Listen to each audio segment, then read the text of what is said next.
Yo, what's up, guys? Welcome back to MexPet Dating. Today, we're going to be breaking down one of my clients' cold approaches. It's a quick one, but you'll still be able to take away a lot of things that you can implement into your own cold approach so that you can start dating the women that you really want. So, let's get right into it.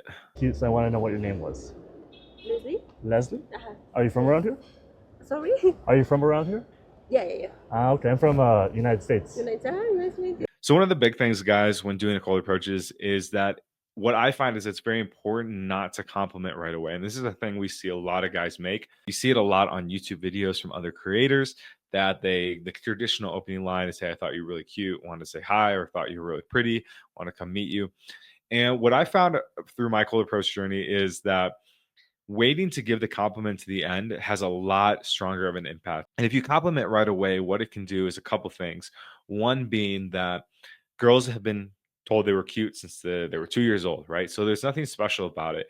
And it also comes across as gamey. She hasn't earned your compliment yet. And so something I really teach guys that I work with is to wait until the end after you've had your approach and you've gotten to know her a bit to give a compliment, because what it does there is it signals that, hey, this isn't a guy that is just going to be swept away by my looks.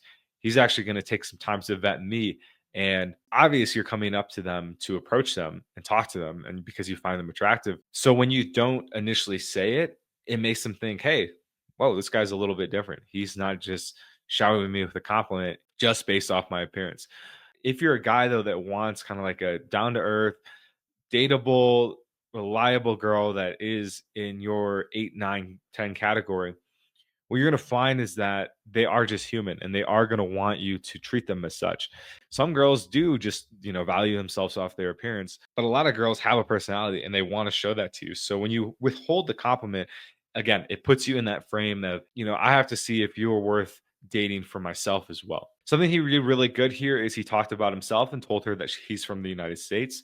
This is a really good thing, guys, and you want to be interjecting pieces of yourself as well. You don't just want it all to be about her. You want to actually demonstrate that, hey, I'm an interesting person too, and I'm not afraid to talk about myself. Of course, you want to balance it out and ideally be spending most of the time, maybe like a 70-30 percentage focused on her, but it's 100% okay to bring it back to yourself. And so he did a really good job here. One thing he could have done better, though, is he said, are you from around here? Leslie? Leslie? Uh-huh. Are you from around here? So here would have been a good time to interject an assumption.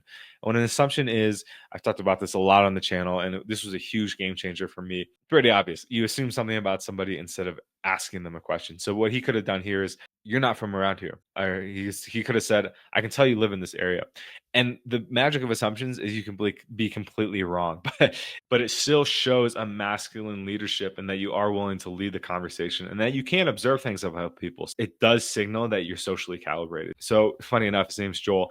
He's really been making an effort to improve on the assumptions, and it's taken him a long way in his cold approach. The other thing you want to keep in mind, guys, before we move on to this next point is vocal tonality. So when you ask questions, especially, you want the tone of your voice to be neutral and then ideally stay neutral or go downwards even better.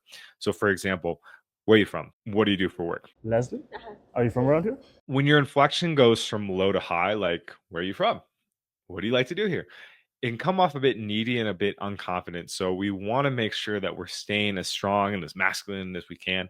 And a big part of that is going to be your vocal inflection. And so that's something you can work on right away, whether you're in a cold approach or not, is working on your vocal tonality. And even in just basic conversations with friends and family, start being mindful of how your voice jumps up and down in certain situations, certain questions you ask, and then work on correcting that, because that'll take you a long way in cold approaches, on dates, and then eventually if you want to build a long-term relationship. Like, it really helps stay in that masculine frame and come off more confident and direct, which is very attractive to women. Yeah. Are you single? Sorry? Are you single?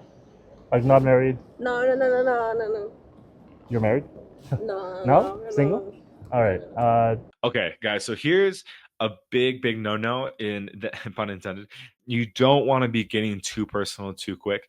And what Joel did here is he wanted to see if she was single so then he could proceed with the approach. The mindset you want to take is, hey, like, when I ask her for her number in the end, and if she gives it to me, that's the signal that she's available to date.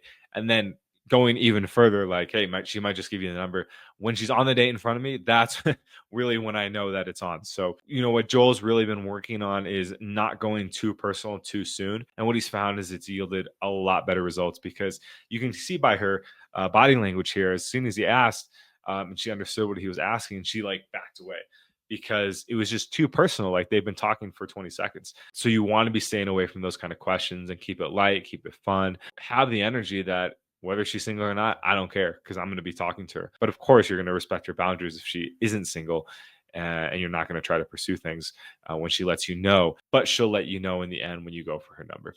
You're married? No, No? no, Single? no. All right. So she even backed away even further there. Like, she did another take there. And this girl was really cool, and she was very much into this guy. So Joel is Korean. He has a very good look to him. He's fashionable. Obviously, he's tall, and he's good looking. So he has a very safe energy about him. And so usually girls will respond well to him. Why I bring this up is because you might be a guy like Joel who's more like on the cuter side, a little safer, less threatening. He's not a huge like buff guy or anything like that. So in that case, like, here she still likes him and she's still kind of vibing with him, even though in this instance he wasn't where he is now in terms of his calibration and his social awareness. But if you are a guy that is a bit more intimidating, maybe you're obviously, if you're an American guy, if you're a white guy, if you're tall, if you got a beard, if you work out a lot, typically you'll find girls aren't going to be as forgiving, especially if you embody a very strong masculine presence. Like a very strong masculine presence. Joel does very well in exhibiting that in his own way.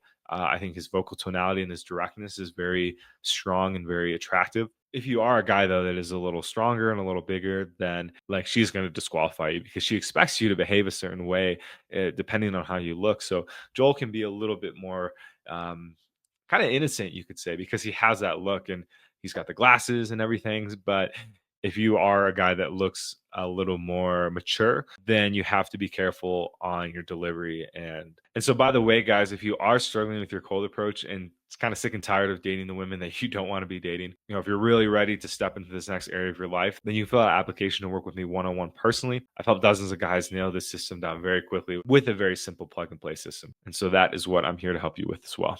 Do you have Instagram by any chance? Yeah. On your phone? Yeah. Are you trying to go somewhere? So one thing that Joel has improved on, and what we talked about after this approach, was it's important to stay on topic a bit longer.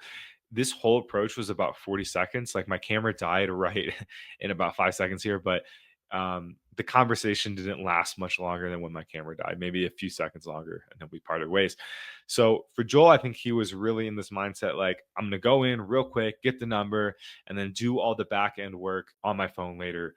But what he's realizing with cold approach is you need to build a connection in this short period of time. If you come in too hot and too quick, you will give the impression that you are just kind of a gamey guy, that you are just doing pickup basically.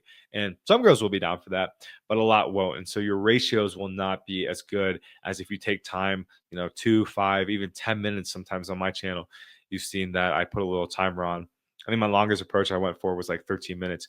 And we really built a strong connection, so that when I went to ask her out, she was a lot more keen, and she had felt like we had built some comfort. Of course, you don't have to do 13 minutes, but you at least want to stay in the pocket for 5 minutes at a minimum. And so Joel has realized that, yes, I need to stay in set longer. I can't just come in and out, grab an Instagram quick and go.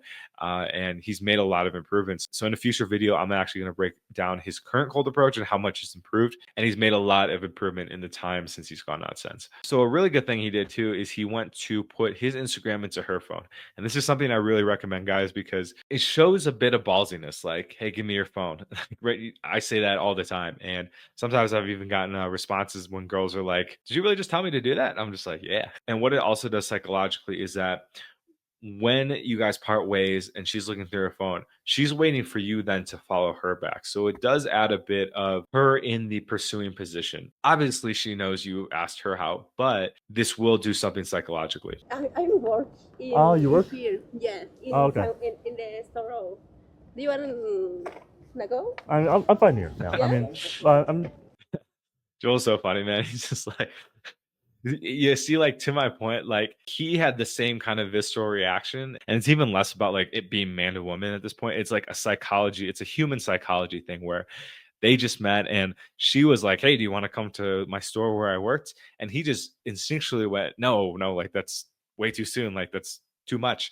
And so it's funny how he had the same reaction that she kind of had in a similar way when he asked if she was in a relationship or married. She's kind of like, no, no, no. Like cold approach really does come down to like basic human psychology. And so the more you go out there, the more you practice, the more you're going to start to learn just social interactions and nuances that are really going to help you in a lot more areas in your life than just cold approach.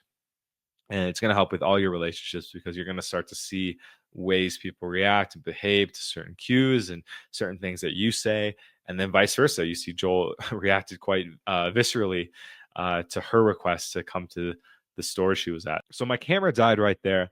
I think there's a lot to take away from this video, and he did a lot of things right in this approach. And then of course there's a lot of things that he has improved on that I've talked about in this video that you can absolutely as well start to implement into your own dating journey. So again, guys, if you are really struggling with your cold approach, and or maybe not even struggling, but you're really wanting to take it seriously and get out there and learn the skill, then I have created a plug and play system that you can implement directly into your cold approach and start getting results very fast. I've helped dozens of guys very quickly go from nervous and shy and not knowing what to say to getting numbers relatively quickly with girls that they actually think are, they're eights, nines, and tens. That's what we want for you guys, is to be able to have the dating life of your dreams with the women of your dreams and not be wasting your time with girls that you really don't want to be dating, but that are maybe would be an easier option. So you can fill out an application down below in the description to work one-on-one with me personally. And with that, guys, we'll talk to you in the next one. Peace.